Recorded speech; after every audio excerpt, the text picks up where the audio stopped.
Hello everyone, I am Sonal Kaul, your psychology mentor, and today we will solve some extra questions with regards to chapter 2 in class 11 psychology. So देखो, सबसे पहले हम MCQs solve करेंगे. So let us look at the first question.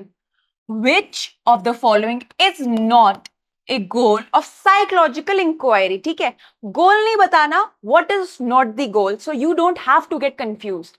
तो options देखो, description, prediction, motivation, control. तो देखो, motivation है हमारा आंसर, क्योंकि हमारा ऐसा कोई गोल नहीं है कि जब हम कुछ कंडक्ट करें कि हमें किसी को मोटिवेट करना है. No, we are analysing something, so we describe it, we predict it and we try to control it. हम मोटिवेट कुछ नहीं कर रहे हैं. Next question. In which step of scientific research does the researcher develop tentative answer to the problem? बहुत simple question है, मैंने आपको चैप्टर 1 में भी पढ़ा है और चैप्टर 2 में तो हमने अच्छे से पढ़ा है. तो आंसर्स हमारे हैं drawing conclusions, collecting data, conceptualising a problem या रिवाइजिंग कंक्लूजन्स.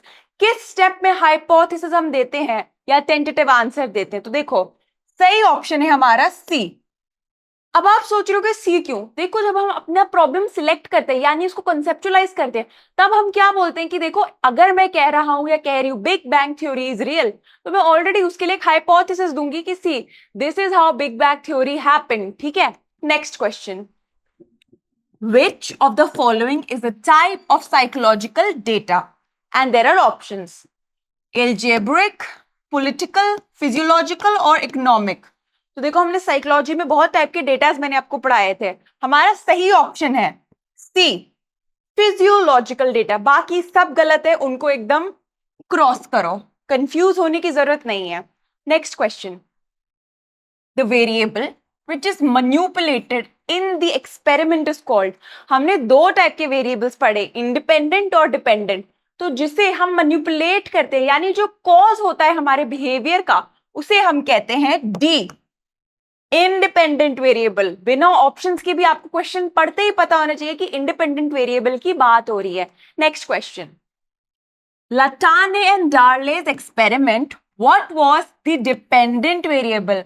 तो देखो, ऐसे लग रहा है कि ट्रिकी क्वेश्चन है, पर बहुत सिंपल है. मैंने आपको इस स्मोक रूम फिल्ड वाला एक्सपेरिमेंट अच्छे से समझाया था.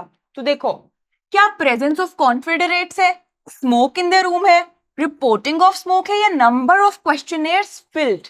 तो देखो, क्वेश्चन क्या है? Dependent variable. डिपेंडेंट वेरिएबल कौन सा होता है? जिसके थ्रू हम देखना चाहते हैं कि बिहेवियर वो होगा नहीं होगा अगर हम मैनिपुलेट करेंगे दूसरे इंडिपेंडेंट वेरिएबल को. तो देखो, हमने यहाँ पे क्या टेस्ट किया था कि जब स्टूडेंट्स एक स्मोक फिल्ड रूम में जाते हैं, will the presence of others allow them to report the smoke और नॉट. तो यहाँ पे हम क्या बिहेवियर चेक कर रहे हैं? क्या डिपेंडेंट वेरिएबल है कि दूसरों की प्रेजेंस से क्या वो रिपोर्ट करेंगे. तो सही आंसर क्या है? सी, रिपोर्टिंग द स्मोक. ठीक है, क्योंकि यहां पे हम इसे मैनिपुलेट नहीं कर रहे, यहां पे हम देख रहे हैं ये बिहेवियर होगा कि नहीं होगा. Next question. What does correlation coefficient of plus 0.85 indicate? ठीक है, आपको एक चीज बता दूं, +1 होता है हमारा पॉजिटिव कोरिलेशन, ठीक है, -1 होता है नेगेटिव का, एंड 0 कोरिलेशन हमारी 0 की होती है. ठीक है, अब देखो, पूरा हिंट दे दिया. अब आपको पता है कि ये गलत आंसर है. ठीक है, ये भी गलत है.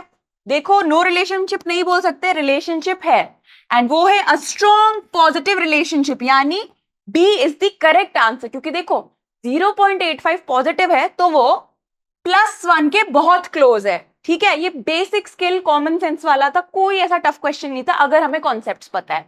Next question.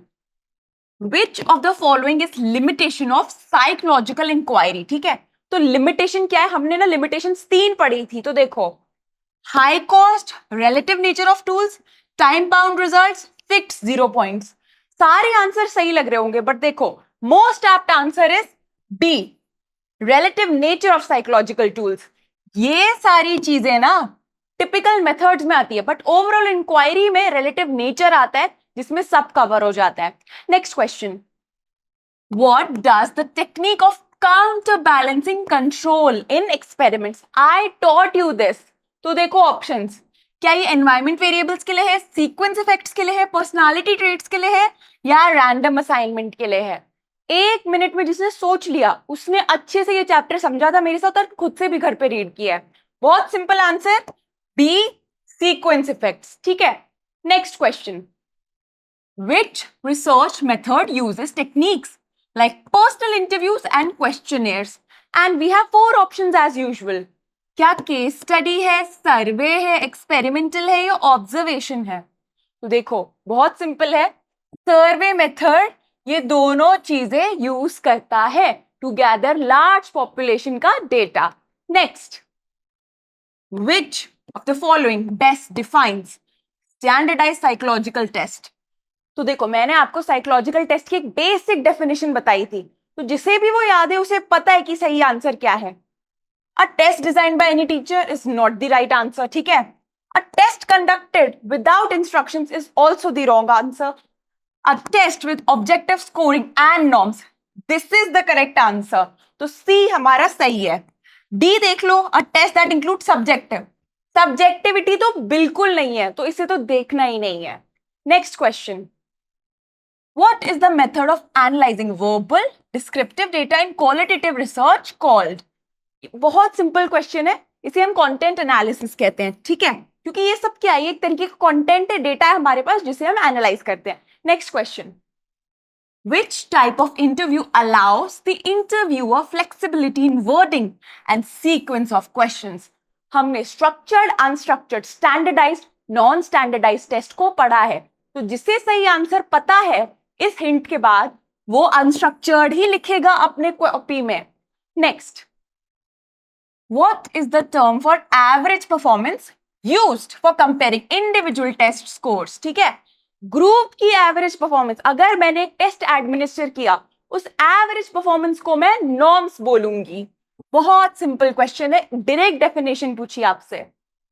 Which method is most suitable for studying rare psychological disorders या unique individual behavior? ठीक है, थोड़ा सा सोचो, वैल्यू बेस्ड क्वेश्चन है, बिल्कुल भी टफ नहीं है। हमारा आंसर है केस स्टडी।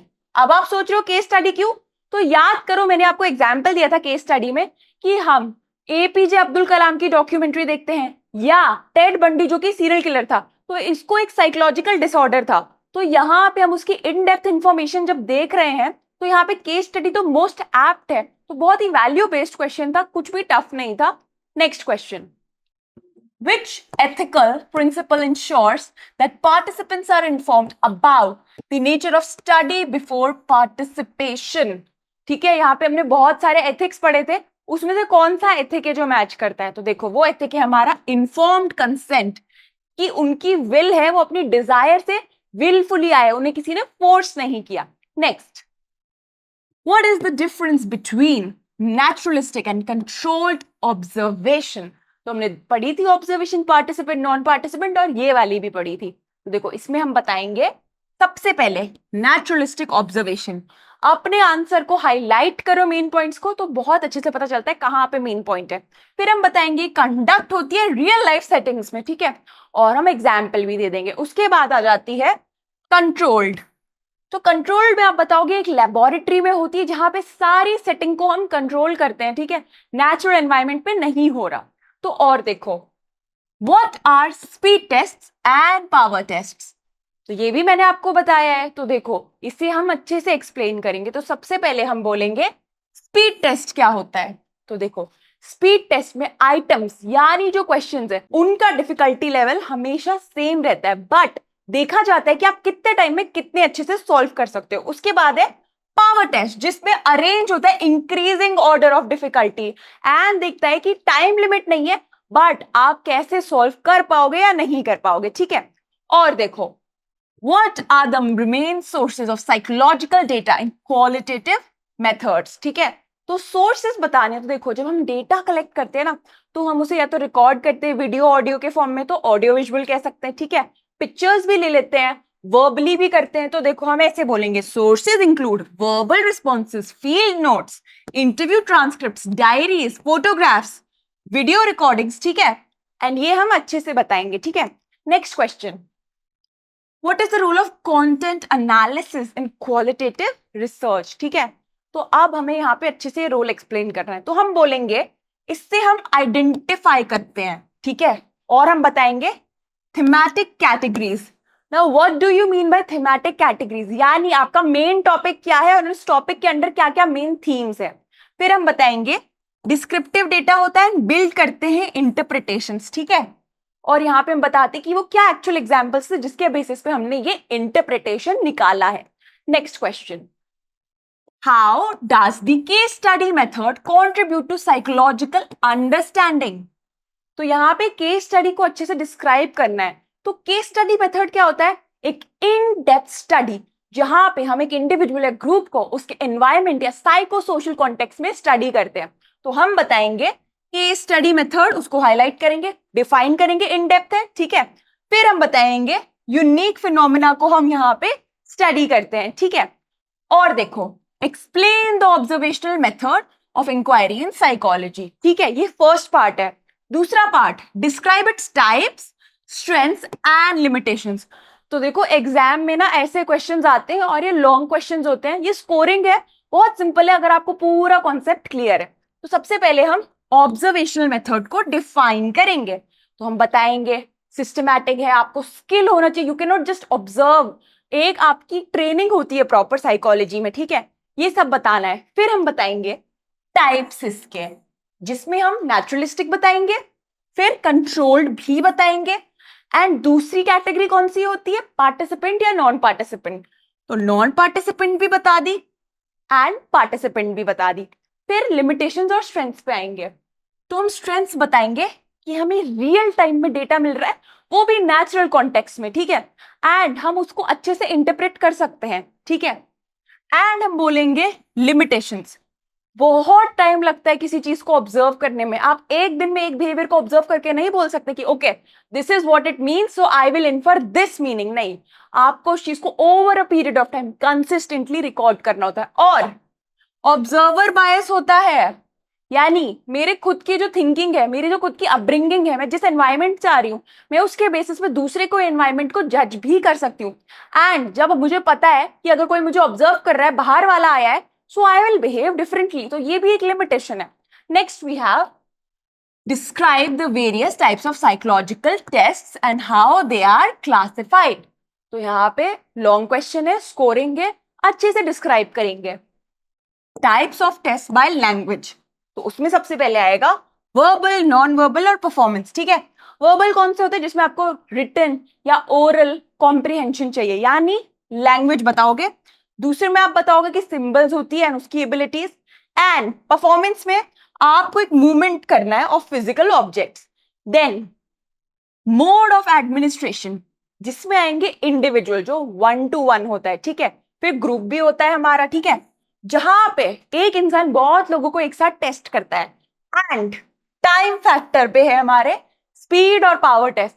स्पीड टेस्ट देखता है कि डिफिकल्टी लेवल सेम है, बट कितने टाइम में वो आंसर करेगा इतने टफ क्वेश्चंस को। एंड पावर टेस्ट में डिफिकल्टी रेज होती है, बट हम टाइम नहीं देखते कि कितना टाइम लगा आंसर करने में, ठीक है। और देखो what are the major ethical principles a psychologist should follow while conducting a psychological inquiry। तो यहाँ पे हमें एथिक्स ऑफ साइकोलॉजी जो है ना टॉपिक, डायरेक्ट उसका वैल्यू बेस्ड क्वेश्चन बना दिया, वही बताने हैं। तो देखो हम बोलेंगे दीज आर द एथिक्स, ठीक है। ये लाइन अगर लिखोगे ना आंसर में तो एग्जामिनर को अच्छा लगता है, नहीं भी लिखोगे तो मार्क्स डिडक्ट नहीं होंगे, बट लिखोगे ना तो सेफ साइड पे रहोगे, तो ये नोट कर लो। फिर हम एक एक करके बताएंगे कि पहले है वॉलेंटरी पार्टिसिपेशन, कि पार्टिसिपेंट्स अपनी विल से आते हैं, no one forces them. And informed consent, ठीक है, दे नो कि what is going to happen, ठीक है, उनकी मर्जी है। एंड डीब्रीफिंग, हम उनको क्लैरिफिकेशन देते हैं, रीअश्योर करते हैं कि आप जिस मेंटल एंड फिजिकल स्टेट में आए हो, you will live in that particular set. Then हम उनसे रिजल्ट शेयर करते हैं, ठीक है, अगर कहीं डिसेप्शन यूज हुआ है तो उनको बताएंगे कि देखो यहाँ पे हमने आपसे ये बात छुपाई थी, ठीक है। एंड फाइनली हम इसे कॉन्फिडेंशियल रखते हैं, उन्होंने अपना जो भी डेटा हमसे शेयर किया ना, we just don't go about it and tell anyone, it is very professional and private matter, तो हमें उसकी रिस्पेक्ट करनी होती है, ठीक है। Next question, discuss the steps involve in conducting scientific psychological research. तो यहाँ पे ना वो सारे स्टेप्स बताने हैं जो मैंने पढ़ाए हैं, और उनको एग्जाम्पल के साथ एक्सप्लेन करो। बहुत स्कोरिंग क्वेश्चंस आ जाते हैं। तो देखो सबसे पहले हम करते हैं प्रॉब्लम को कॉन्सेप्चुलाइज, ठीक है, और एग्जाम्पल क्या दे दोगे, कि टीवी के वॉयलेंस का अग्रेशन से क्या है। इसको ऐसे भी बता सकते हो, a child watches TV and he consumes aggressive content, तो क्या वो अग्रेसिव होगा या नहीं होगा, ये हमारा एग्जाम्पल है। फिर हम बताएंगे हम डेटा कलेक्ट करेंगे, ठीक है, यानी क्या मेथड्स है, क्या टूल्स है जो हम यूज करेंगे टू इन्फर इंफॉर्मेशन, ठीक है। एग्जाम्पल में बताओ, या तो ऑब्जर्वेशन या क्वेश्चन है, इंटरव्यू, जितने एग्जाम्पल्स आ रहे हैं मन में ना लिख दो according to the weightage, and drawing conclusions. अब हम कंक्लूजन ड्रॉ करेंगे, स्टैटिस्टिकल टूल्स यूज करेंगे कि अच्छा ये हमारे पास इंफॉर्मेशन आई है, इसको ना किसी डेटा में कन्वर्ट करेंगे कि इतने बच्चों में अग्रेशन देखा गया या इतने बच्चों में अग्रेशन नहीं देखा गया। फिर बताएंगे कि रिवाइज करो रिसर्च कंक्लूजन्स को, कि अगर मेरा हाइपोथेसिस जो था कि टीवी पे वायलेंस देखने से अग्रेशन इंक्रीज हो रहा है बच्चों में, तो वो सही प्रूफ हुआ है तो मेरा रिसर्च सही है, अगर नहीं सो आई विल रिवाइज, ठीक है। रिसर्च एक ऑन गोइंग प्रोसेस है, वो ऐसे ही खत्म नहीं हो जाता, तो इस चीज का हमें ध्यान रखना है। Next question, explain the case study method, ठीक है। First part, what are its key features and how is it useful in psychological research, ठीक है। थोड़े पार्ट से इस क्वेश्चन के, बड़ा क्वेश्चन है बट बहुत स्कोरिंग है। तो देखो, सबसे पहले हम डेफिनेशन देंगे, डेफिनेशन की जगह आप सिर्फ केस स्टडी डैश करके भी डिफाइन कर सकते हो, दोनों तरीके सही हैं। फिर डिफाइन करेंगे इन डेप्थ स्टडी है, ठीक है, in the particular psycho social psycho sexual and जो भी उसका एनवायरमेंट है, ठीक है। फिर हम इसके फीचर्स बताएंगे, हम यहाँ पे डेटा की यूनिकनेस देखते हैं, ठीक है, एंड यहाँ पे मल्टीपल सोर्सेज होते हैं यूज, हम इंटरव्यू भी करते हैं, टेस्ट भी लेते हैं, क्वेश्चनएयर भी देते हैं, उन्हें ऑब्जर्व भी करते हैं, बहुत सारी चीजें यूज होती है। हम नैरेटिव बनाते हैं, अगर टेड बंडी जो कि एक सीरियल किलर है उसकी डॉक्यूमेंट्री है, तो उसका एक नैरेटिव स्टोरी तो बनाएंगे ना कि देखो उसकी लाइफ में ऐसे ऐसे हुआ था। हमारे पास इंफॉर्मेशन बहुत होगी कि उसने ये क्राइम किया, वो चाइल्डहुड में ऐसा था, उसने बड़े होके ये किया, उसकी एक लवर थी, एंड ये सब हम एक सिस्टमैटिक स्टोरी के वे में बताएंगे। फिर हम बोलेंगे used in clinical psychology and developmental research, बिल्कुल ये हमें बताना ही बताना है।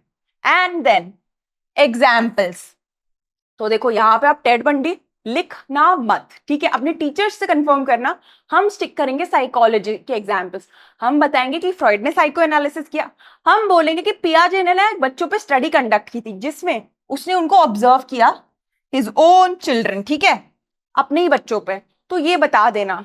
और इसके यूजफुलनेस भी बताओ, तो यूजफुलनेस क्या है, बहुत ही कॉम्प्लेक्स फिनोमिना होते हैं, बिहेवियर्स होते हैं, it helps us to understand them and deep insight मिलती है हमें, ठीक है, कि उसने ऐसा क्यों किया, उसका चाइल्डहुड कैसा था, ओके बड़े होके उसके साथ ऐसा हुआ इसीलिए उस इंडिविजुअल ने ऐसे एक्ट किया, तो ये सारी इंपॉर्टेंट चीजें इसमें आ जाती है, तो इसका आपको ध्यान रखना है, ठीक है। So that was all for today's class, I will see you in the next class.